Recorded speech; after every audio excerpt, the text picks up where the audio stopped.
Have you ever wondered if the Election Commission of India, a body whose sole constitutional job is to conduct elections, can suddenly ask you to prove your Indian citizenship just months before you go to vote?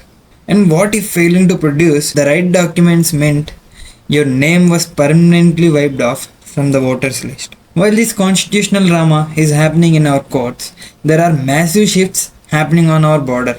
India is quietly shifting its nuclear focus, building long-range weapons aimed not just at Pakistan but also deep into the China. At the exact same time, in the Himalayas, we have just blasted through a mountain to build a tunnel that allows our military to reach the volatile Ladakh border in the dead winters, a feat that was physically impossible for decades. Hello and welcome to UPSC Dynamics. Without wasting further time, let's discuss all the important topics from today's newspaper, from polity and constitutional law to international relations, internal security, and geography.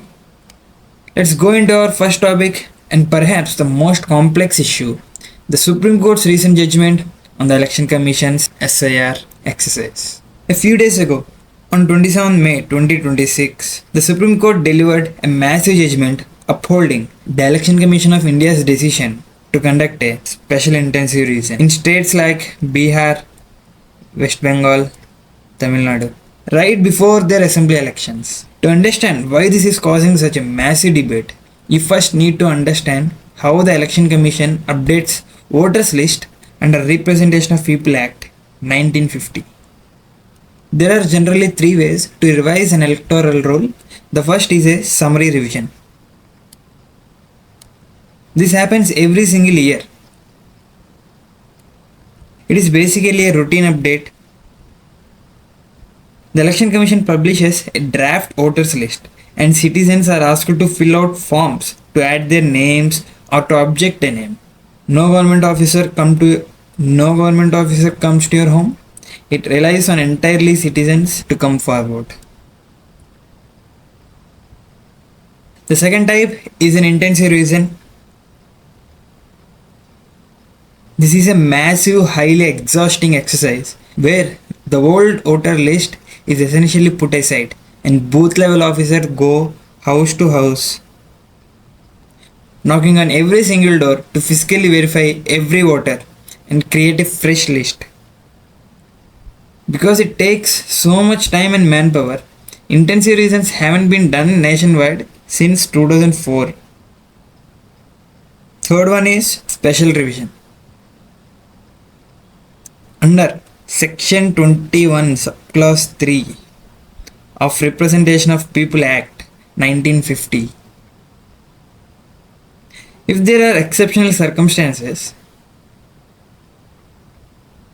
like large scale errors, major demographic changes, or missing voters, the Election Commission has the discretionary power to order a special revision in such matters as it thinks fits. What the Election Commission has launched recently is a hybrid, a special intensive revision. They have sent officers door to door across multiple states to aggressively verify voters, demanding documents to prove identity, age, residency, and importantly, citizenship. The goal is clear: to ensure no eligible citizen is left out and no ineligible person is included. They want to delete dead voters, remove duplicates caused by illegal immigrants, and ensure a pure electoral roll. So, what is the problem here? Why did this go to the Supreme Court? The core issue is the question of citizenship. During this rapid intensive house-to-house check, the Election Commission was essentially asking voters to prove they are Indian citizens. Critics argued that Election Commission is overstepping its constitutional boundaries. Determining who is or isn't a citizen of India is strictly legal domain of Ministry of Home Affairs, not Election Commission of India. By running a sudden intensive revision right before an election, millions of vulnerable people could be deprived of their voting. would be deprived of their voting rights simply because they couldn't produce the right papers on time. However, Supreme Court took a strictly constitutional and neutral view. The court stated that Article 324 of the Constitution gives the Election Commission broad powers to superintendence, direction, and control over elections. The court ruled that a free and fair elections is impossible if the voter list is full of errors, ghosts, or non-citizens. The court clarified that the Election Commission is merely verifying eligibility for the voters list. It is not acting as a final judge on someone's absolute citizenship status. Therefore, the SIR exercise is perfectly legal. Now look at this from the lens of your Indian society syllabus for UPSC Mains. How does a massive documented heavy exercise like the SIR impact our society? Think about the massive wave of rural to urban migration. When poor laborers migrate to cities for work, they often leave their documents behind or don't have a permanent address in the city. Think about tribal and marginalized communities who live in remote areas far away from government offices. An intensive document-based verification system inherently risks exclusion of these vulnerable sections, turning their social and economic disadvantages into disenfranchisement from polity. Moving on to our second major update. On June 1st, 2026, the India-Oman Comprehensive Economic Partnership Agreement, which is also known as SEPA, officially came into force. First, let's clear up a common confusion. What is the difference between FTA and SEPA? Let's see. FTA usually focus on reducing import duties on physical goods, and SEPA is much deeper. It covers goods, but it also heavily includes trade of services. Goods plus services. Investment rules, intellectual property, and customs cooperation. It is a highly integrated economic partnership. Oman is not just another country for India, it is strategically vital. Look at the Oman's location on the map. It sits exactly at the crossroads of Persian Gulf, the Indian Ocean, and East Africa. It acts as a stable geographical gateway for Indian markets to access the Middle East and African markets. Under this new SEPA, guided by the Ministry of Commerce and Industry, Oman has eliminated import duties on 99.38% of goods. Before this agreement, only about 15% of our goods entered Oman duty free. Now almost everything we sell to them, from textiles to machinery, enters without paying extra taxes. This is a massive win for specific sectors, for example our textiles and apparel industry. Previously, Indian clothes faced a 5% of tariff in Oman, making it hard to compete with cheap Chinese garments. That 5% tax is now gone, giving our manufacturers a direct competitive advantage. In pharmaceutical sector, Oman has agreed to fast-track approvals for Indian medicines. This means Indian-made medicines will reach Oman's market much faster. In the agricultural sector, Oman has agreed to accept India's organic and halal certifications directly. Now our Indian farmers and exporters don't have to go through expensive testing. Furthermore, because it is a SEPA, it covers services, as we have discussed before. Oman has made binding commitments to allow Indian professionals like software engineers, doctors, consultants, easier entry and mobility to work in their country. It is a win-win situation that drastically evaluates India's economic footprint in the Persian Gulf. Before going to the next topic, if you are still watching the video, that means you are one of those few aspirants who prioritize time and quickly updating the current affairs every day. This alone gives you high probability for success. For such daily updates, click the subscribe button and hit the bell icon for my videos to reach you as soon as I upload. Now moving on to the third topic. The SIPRI just released its 2026 yearbook. For your prelims, you must know what SIPRI is. It stands for Stockholm International Peace Research Institute.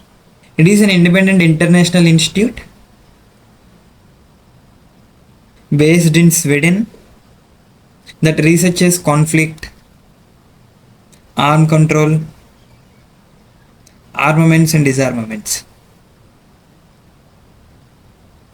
and provide a report. The 2026 yearbook reported that India has expanded its nuclear arsenal to approximately 190 warheads. Pakistan stands at around 170, but the real story is China, which has massively expanded its stockpile to approximately 620 warheads. From a UPSC perspective, the numbers are not as much as important as the strategic shift they represent. Now, what is that strategic shift?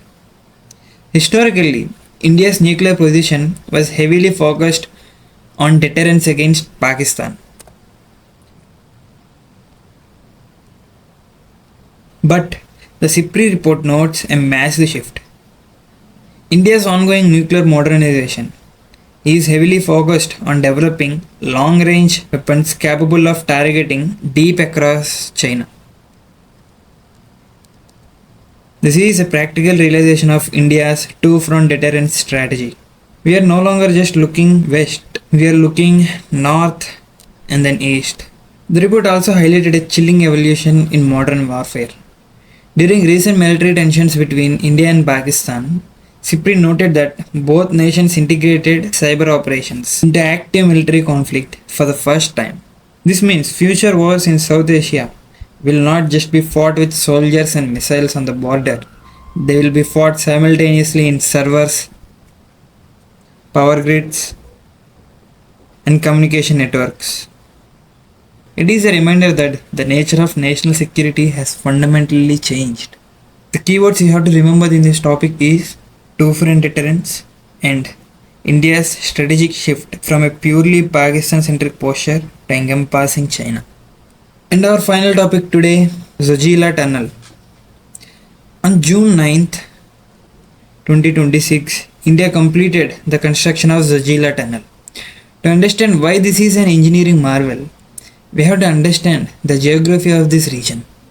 If you want to travel from Srinagar in the Kashmir Valley to Kargil in Ladakh, you have to cross the Zojila Pass. The Zojila Pass is just beside the Zojila Tunnel.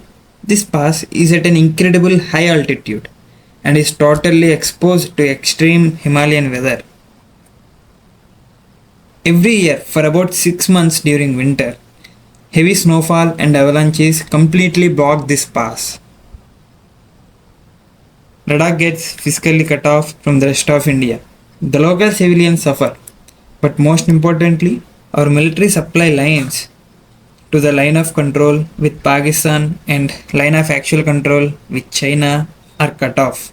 The Zojila Tunnel, executed under the Ministry of Road Transport and Highway, solves this massive problem. It is a 13-kilometer long bidirectional tunnel drilling straight through the mountains. It is built at an altitude of over 11,500 feet, making it one of the most complex transport infrastructure projects ever taken in an extreme environment. The journey that used to take 3 hours will now just take 20 minutes. It provides all-weather 365-day connectivity. In addition to that, our military movements are totally shielded from enemy satellites, drones, surveillance. It doesn't just serve as a road, it provides an edge to our military over our neighbors for logistic support. So let's quickly recap what we have covered today. We explored the complex legal and social dimensions of the Election Commission's special intensive reason and the Supreme Court's backing of it. We discussed the economic opportunities unlocked by Indian Oman SEPA coming into force. We analyzed India's strategic shift towards long-range two-front nuclear deterrence as reported by CIPRI. And finally, we looked at how the Zojila Tunnel secures India's geographical and military vulnerabilities in Ladakh. Each of these topics requires you to connect the dots across different subjects in your syllabus. Keep revising, keep connecting the concepts, and I will see you in the next video. Thank you.